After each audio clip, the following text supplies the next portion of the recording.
Hi everyone! For today, I want to read a book and do some listening comprehension. So after we read, I'm going to ask you some questions, and we're going to talk about some specific things. So first off, my book is Dear Zoo.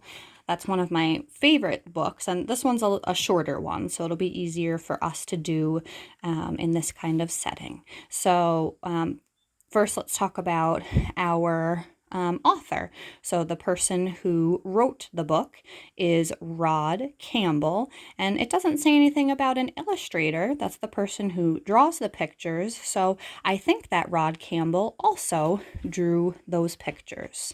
So when we do our story, I'm going to talk about or ask you some questions about these things here. So our setting, so where the story is taking place. I'm also going to ask you about the characters. So who are some of the people or, in this case, animals in the story? I'm also going to ask you what the problem is. So what's wrong in this story? What does the character need help with? And then I'll ask you what the solution was. So at the end of the story, what happened that they were able to fix that problem? Okay, so think about those things in your head when we're going through our story. So here we go. Dear Zoo. I wrote to the zoo to send me a pet. They sent me an elephant. He was too big, so I sent him back. So they sent me a giraffe, but he was too tall, so I sent him back. So they sent me a, what do you think this one is? Lion. He was too fierce. I sent him back. So they sent me a camel. But he was too grumpy. I sent him back. So they sent me a, what's this one? A snake. He was too scary. I sent him back. So they sent me a monkey. He was too naughty. I sent him back. So they sent me a frog. He was too jumpy. I sent him back. So they thought very hard and sent me a, what do you think this one's going to be? A puppy. He was perfect. I kept him. All right, so let's talk about our setting. So where do we keep talking about in this story? Where are all of these animals?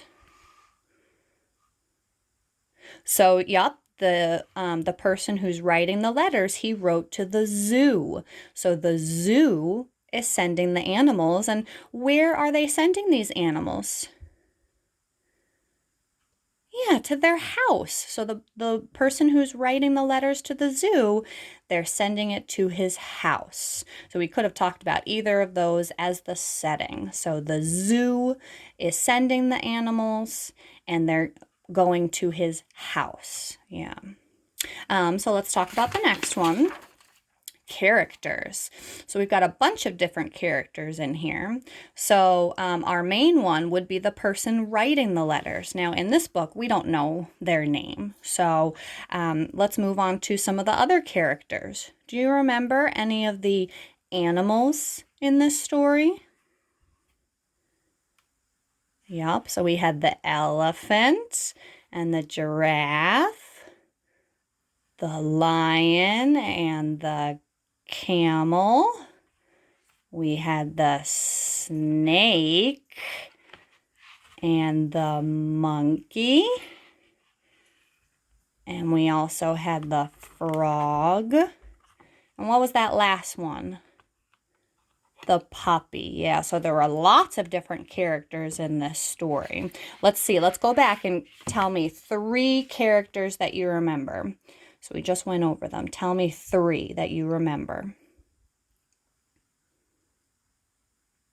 Okay, sure. Thanks for sharing. All right.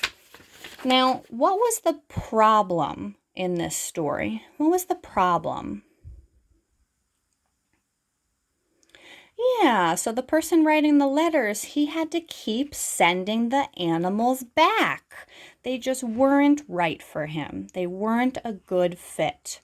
Why weren't these animals a good fit for the person writing the letters to the zoo? Yeah, these animals are not very good to keep as a pet. So remember, in the very beginning, the character wrote that he wanted the zoo to send him a pet. Can a camel be a very good pet at your house? No. Can a snake be a really good pet at your house? Well, you're right. Some people do have snakes. Usually those ones are smaller snakes and they're not dangerous. I think that in this story, if it's coming from the zoo, it might be something like a boa constrictor or a rattlesnake. Those ones can be dangerous. How about a lion? Can we keep a lion as a pet? No. So that was our problem. They kept on sending him animals that did not make a very good pet. So what was the solution in our story? How did they solve their problem?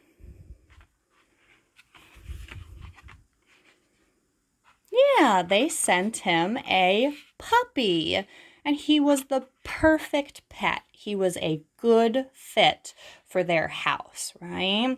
So when we saw the other animals, there was something wrong with all of them.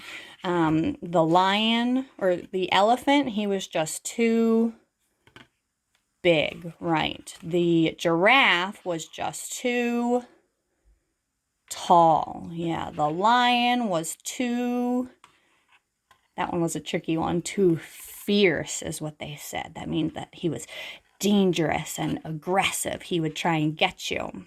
So all the animals in this book, there was just something wrong with them that he couldn't keep it as a pet. So they solved it by sending him the perfect pet, a dog. What would be another perfect pet that you could have at your house? What's another kind of pet? Okay, sure. I was thinking of a cat. A cat would be a perfect pet, or maybe a hamster. Some of you shared that, or a gerbil, right? So something on the smaller side is usually a perfect pet. Awesome. So we went through all of our story details, our setting, our characters, our problem, and finally we had our solution. So thank you for going over all of those and answering my questions. When you guys read your books at home, make sure to think of those details as well. All right? Have a good day. I'll talk to you later. Bye.